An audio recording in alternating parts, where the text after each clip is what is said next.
Itong announcement na sa 20th Congress na, after the SONA, mag-uumpisa yung impeachment trial dahil sa dami rin nga ng preparations na kailangang harapin. Attorney Romy Mac. Well, kanya-kanya kasing opinion yan.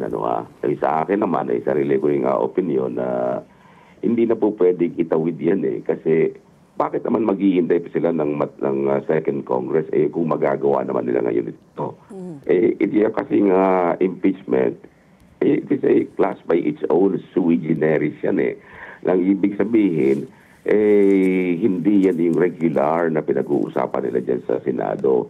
At hindi po pwede sabihin na katulad yan ng korte na kapag nag-retire ang isang judge, ay tuloy-tuloy lamang ang kaso kasi ang korte ay governed by the rules of court. May mga rules of court sila. Ang Senado, meron silang rules of the Senate.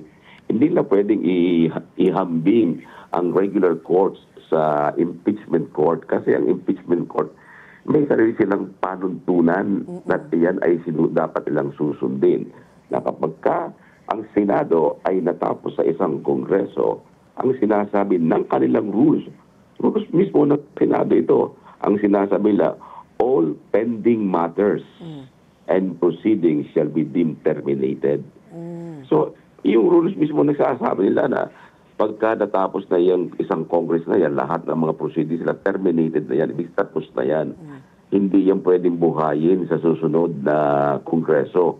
Na kung sakaling buhayin man yan, ang sinasabi ng rules din ng Senate, rules ng Senate, if they will be taken up by the new Senate, then it will be treated as if it was filed for the first time.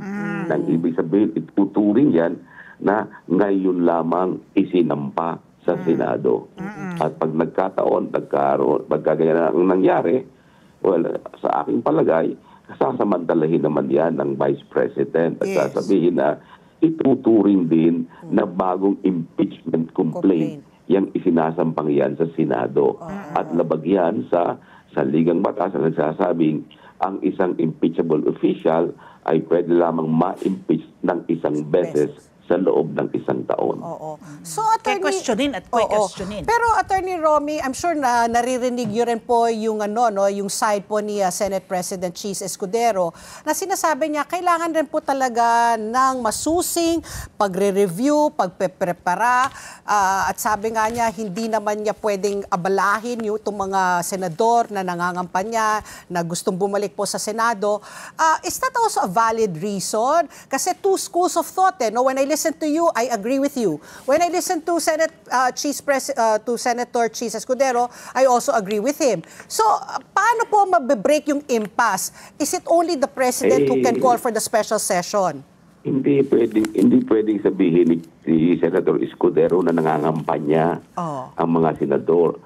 Kung sila nangangampanya, ginagamit nila ang oras ng taong bayan, binabayaran sila bilang isang senador at hindi para mangampanya.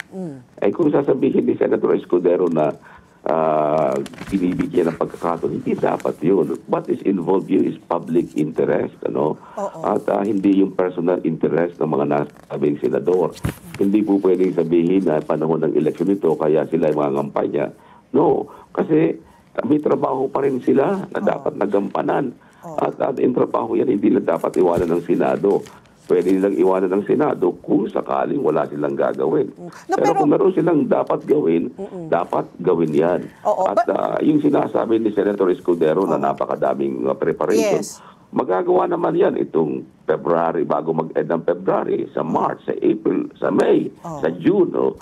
Halos 5 buwan na ang nakalaang niya bago magtapos ang Congress na ito. Kaya kung yan ay gagawin nila, magagawa nila yan. Kung gustong gawin, ay kayang gawin. Pero kung ayaw gawin, laging may dahilan. So, Attorney Romy Mac, who can break the impasse? Kung naninindigan, kasi very firm si Senator Cheese Escudero, who can break that? It's only the President. Well, yung mga senador, yung mga senador mismo. Ah. Sila mismo ang makakapag-decide niyan. Kung sabihin nila na dapat magtawag ng special session, Oo. sila magtatawag. O kaya si Presidente, Yeah. magtawag siya ng special session. Sa kanya lamang nakasalalay yan. Pero pag hindi nagtawag ang Pangulo, medyo mahihirapan. Sa aking palagay, Oo. magkakaroon nga ng constitutional issue as to whether or not ayan ay buhay pa sa susunod na Kongreso. Let's get together. Sunday 25. Sunday 25.